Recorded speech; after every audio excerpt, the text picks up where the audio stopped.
सगळ्यात महत्त्वाचं मुदतवाढ जरी दिली होती, पण अद्यापपर्यंत ज्या पद्धतीने सोयाबीनची खरेदी होणं आवश्यक होते ती झालेली नाही.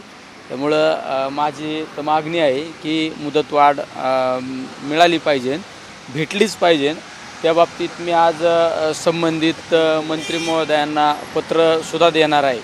कारण मुदतवाढ झाली पाहिजे. आज पण ज्या खरेदी केंद्र आहे त्या खरेदी केंद्राच्या बाहेर अनेक ट्रॅक्टर असू गाड्यांच्याद्वारे तो माल त्या ठिकाणी आपल्याला पाहायला मिळत आहे. पण मुदतवाढ ही मागच्या वेळी दिली होती ती 8 दिवसांची दिली होती.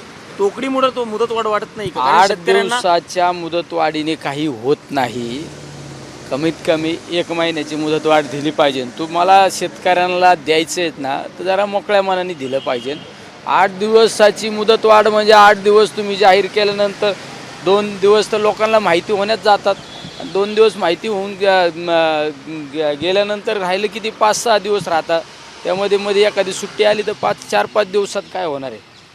सरकार शेतकऱ्यांना व्यापाऱ्याच्या दारात येऊन उभा करण्याचा प्रयत्न करते का?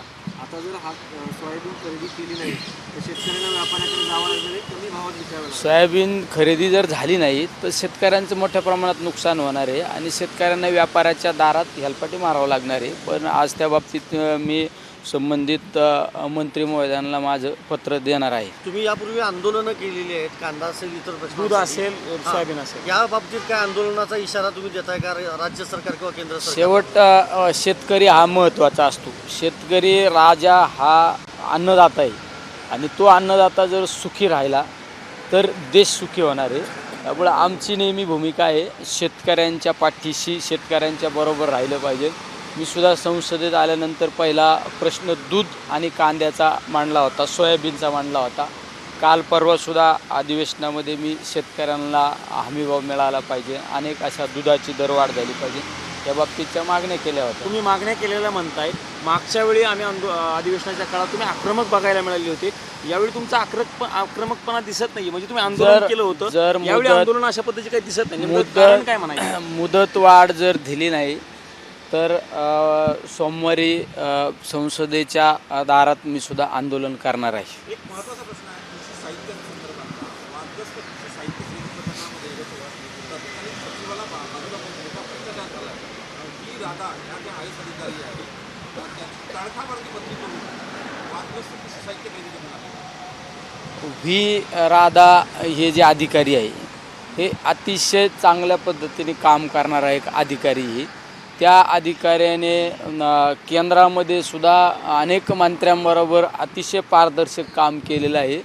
त्या मंत्र्याला, त्या अधिकाऱ्याला बाजूला ठेवण्यामध्ये काय इंटरेस्ट ही सगळ्यात महत्त्वाची भूमिका आहे. त्या अधिकाऱ्याला बाजूला करण्यात काय कोणाचा इंटरेस्ट आहे आणि कशासाठी हे सर्व राज्याला माहिती आहे.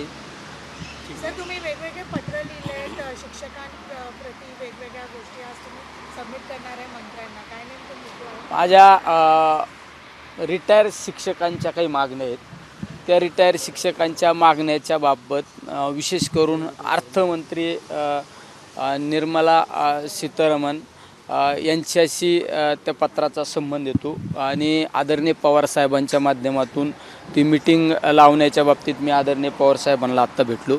दुसरा विषय आहे की माझ्या जायकवाडी जो प्रकल्प आहे, पैठण, शेवगाव, आमचा नेवासा त्या भागामध्ये मच्छीमार बांधवांचा जो विषय अनेक दिवसापासून, वर्षापासून जो नेहमी एक टांगती तलवार म्हणून आमच्या मच्छीमार बांधवांना ते जाणवतं, ते म्हणजे इको सेन्सिटिव्ह झोन असताना सुद्धा तिथं सौर प्रकल्प करण्याचा सरकारने जो घाट घातलेला आहे.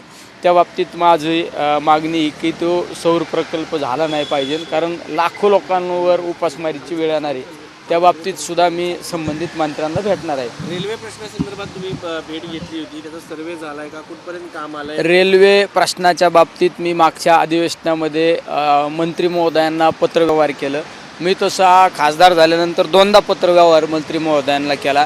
ती माझी मागणी सगळ्यात महत्त्वाची आहे. संभाजीनगर, त्यानंतर वाळुंज, आमचं देवगड, शिर्डी, शनी शिंगणापूर, त्याचबरोबरीने नगर, सुपा MIDC, रांजणगाव MIDC अशी आमची जी मागणी. आणि पुन्हा ती मागणी होण्याच्या बाबत आम्ही सर आहोत.